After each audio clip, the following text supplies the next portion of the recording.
What's up, this is GM, and before I start, I want to tell you about TubeBuddy. In case you don't know, TubeBuddy is a free website that will help you manage and grow your YouTube channel. Thanks to them, some of my videos even show up as top results. Want to give them a try? Check the description below for the link. Today's product is Rii's RKM709 wireless keyboard and mouse combo. So inside this box, we have the keyboard, just right here. We have a mouse, and we have a manual.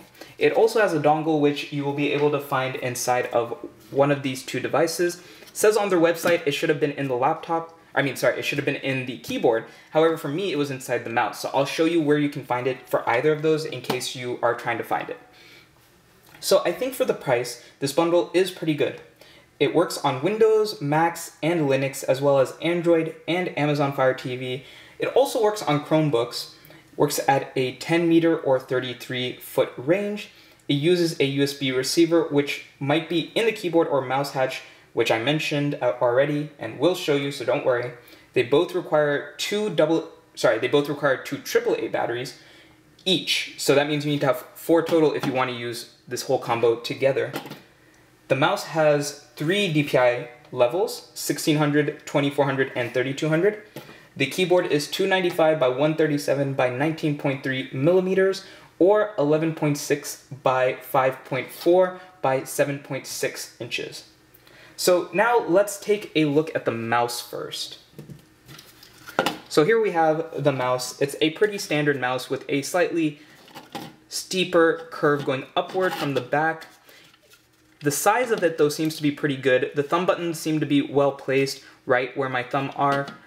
Except I feel like the buttons probably should have been moved up a little bit.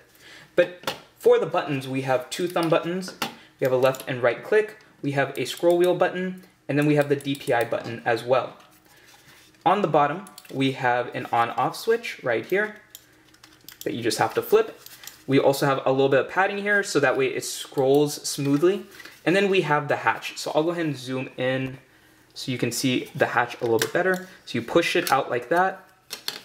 And here is where the dongle would be, or as some people call it, the USB. Oops, sorry, it's slipping around. Anyways, so if you see right there, you can see a small symbol that pretty much tells you where it would be. So it can be there, but I'm actually going to take it out and show you where it will be in the keyboard. And then you can see this is where 2 AAA batteries will go. I did test it out earlier, and I thought it worked just fine. I didn't really have any lag when moving it around. And I did feel like it was super smooth when I was moving it on a plain surface. So next up, we have the keyboard. Let me go ahead and zoom out a little bit. So right here, we have the keyboard. So I'll start off by just tapping on a couple of the keys.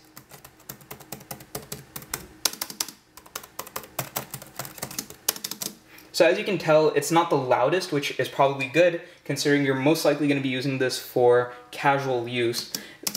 The spacebar does seem to be extra clicky though, which seems to be a common trend for a lot of keyboards.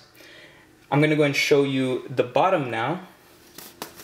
So on the bottom, we have 5 rubber pads to keep it from slipping. It also has kickstands, which have some rubber on them, so that way it doesn't slip around. Then here we have the hatch. And this is where you might be able to find the dongle, just situated in there. I'm going to pull that out. Actually, it might be situated like this. But anyways, however it might be, it should be right around there. Then you can see it has 2 slots for AAA batteries.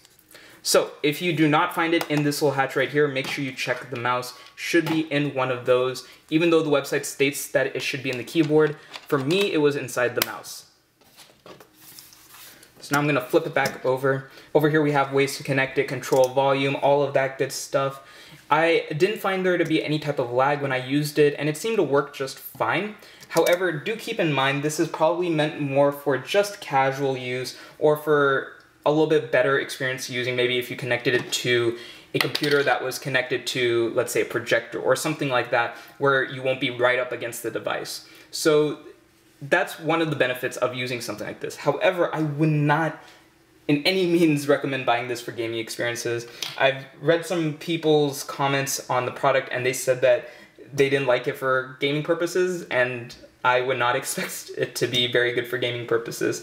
Yeah, also keep in mind, it has a slight elevation in the back even without the kickstand, so it is already angled down some.